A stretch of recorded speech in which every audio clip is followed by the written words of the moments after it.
Now, I've had my A7C for over a year now, and it's by far the best purchase I have ever made. But it's not the best camera I own, that's the FX3, or the most compact, that's my Sony ZV-1, or my GoPro, or just my phone. And it's not even my most versatile tool like my Canon bridge camera, but I keep coming back to my Sony A7C over all others, especially when I'm traveling within the US or abroad, or going on a hike, or even have a split-second chance to pick up a camera and go. So why? Why do I keep coming back to the camera over all others? And is it still worth it in 2022 and beyond?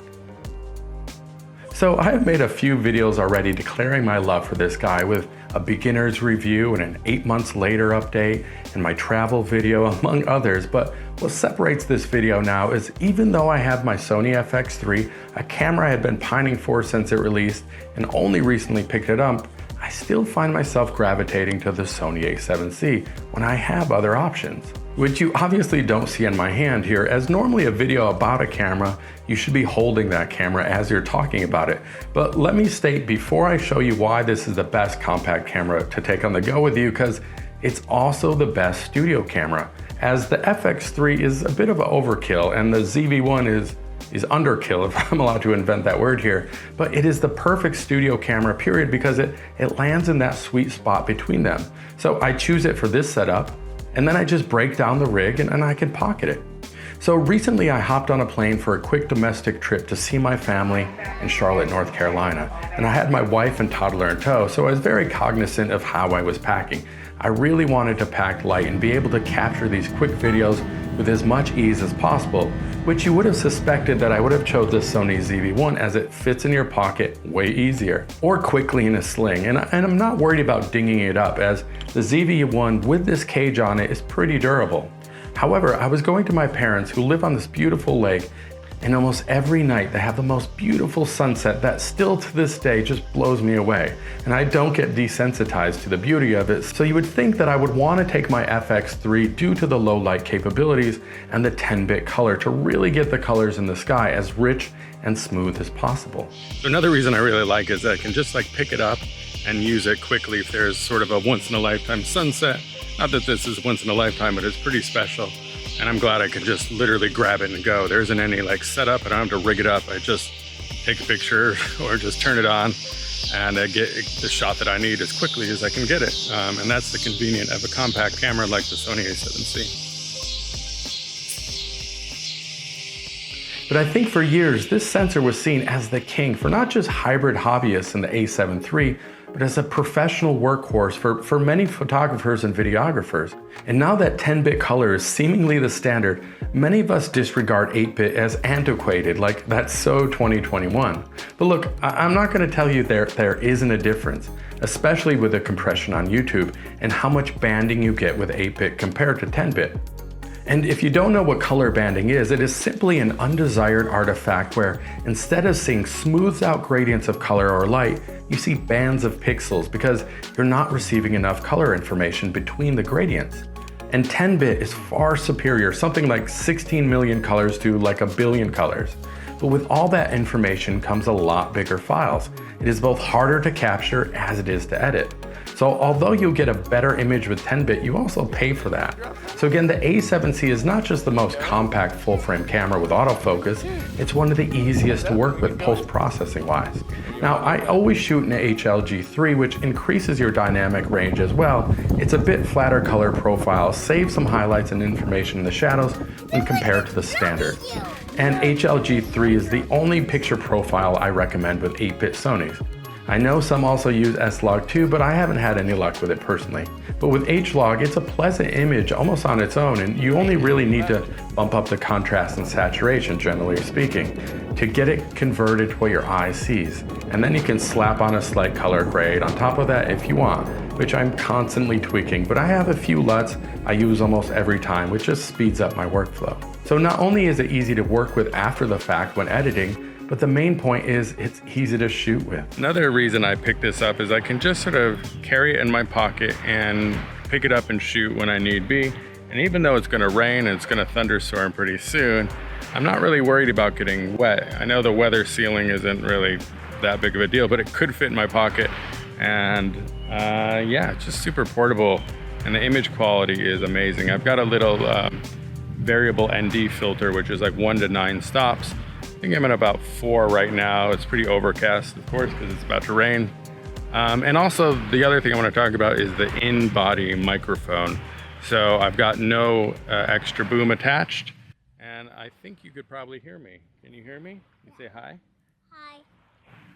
And so we're just gonna watch the thunderstorm come in and hopefully not get hit by lightning. What's the light for me? And yeah, you don't need a compact boom mic, you just need to know how to massage the sound in post. Obviously attaching a mic or a lav is ideal, and I also usually travel with my Saramonic Blink 500 Pro, but if I don't have it with me, the in-body mic is doable.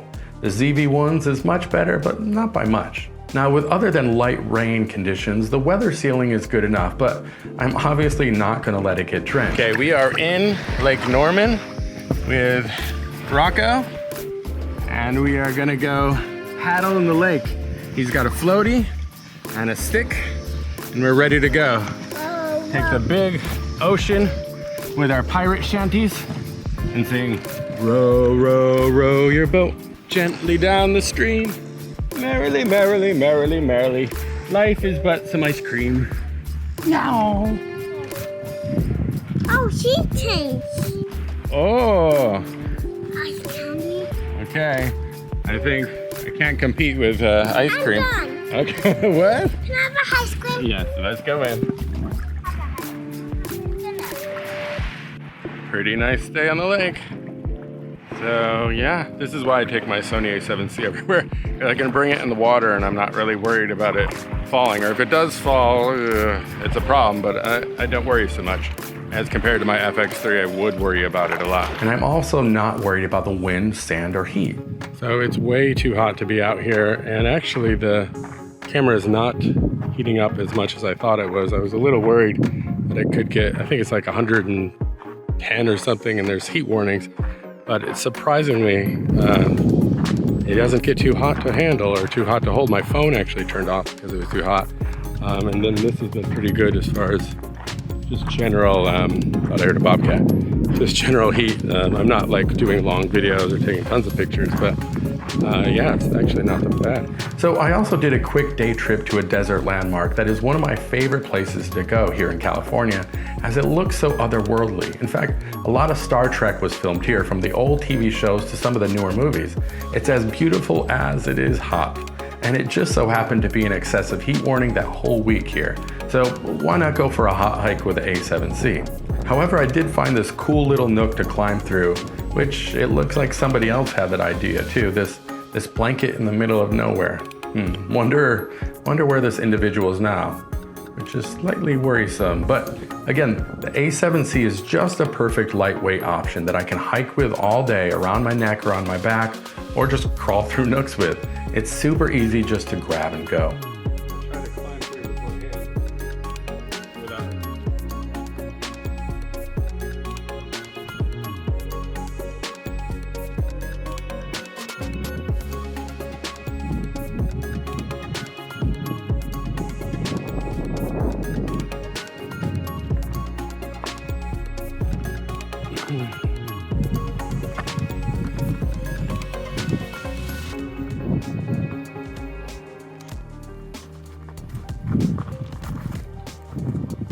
Another thing is the battery life is amazing. I brought 2 batteries, but I can't imagine I'm going to use both of them. This one's still at like 70%. Had it all morning and it's the first battery. So I ended up not even needing my other battery. I don't even think I drained it to 50%. So whether in the desert or in the airport with a family, unlike the ZV-1, I am not worried about having to carry tons of extra batteries with me and constantly changing them out. This really is just the perfect middle ground. It's not too big, not too small, nor does it get too hot. Yeah, I was really hoping for the next generation of this camera to come out or be announced already, the A7C Mark II, as it was predicted a while back. yet the chip shortage and supply chain issues have stubbornly not been resolved. So a lot of product lines had to adapt to the circumstances. But after hearing a lot of people's experiences with the A7 IV having overheating issues, and I know some have had absolutely no problems with it, while others have, it worried me enough to think that maybe sticking this sensor in this body with less room for heat dissipation could be a problem. However, maybe with some new processing power or future software, the A7C Mark II will be an equally more technically advanced camera than the A7 IV, just smaller, as is the A7C when compared to the A7 III. However, it is something I'm looking forward to, as I likely will upgrade. I'd pre-order it now if I could, because there's a few things that I don't love about my A7C, and I hope it gets fixed in the next model, but I'm not asking for much. I just want one more dial. It's funny, I actually think the FX3 is an easier camera for beginners to learn about ISO, shutter speed, and aperture, because they each have their own dial. It's much harder to dial in your settings without it, literally. Obviously, I love having the ISO and white balance buttons and more custom buttons on the FX3, but I'm not greedy. Honestly, just a front wheel and I'd be set. Now, another camera to be on the lookout for is the FX30, which is the APS-C version of the FX3 with a 26 megapixel sensor, as is the rumor. So if it's a very similar size body as the A7C for roughly the same price, and a 10-bit cinema camera, and you have access to all the cheap APS-C lenses, well, that's pretty enticing. However, I will repeat this until my last breath. I do not mind the EVF on the A7C. Could it be better? Of course it could. But everything can always be better all the time. So let's not get too spoiled with how amazing our world is and all the tools we now have at our fingertips. I'd much rather have an EVF than not.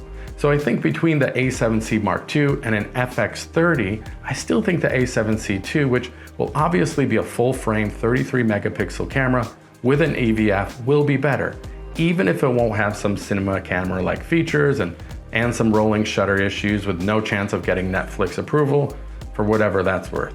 So long and short of it, I have taken this camera around the world, traveled within the US, and have taken it to London and Greece, and I'm bringing it to Italy next month. And for me, it's not even a question anymore of what camera I'm gonna take with me. It's always gonna be the A7C over any other.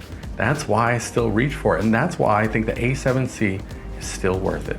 So thank you for your time and attention. I've got a bunch more content on the way, so follow along and subscribe. Thanks again, y'all.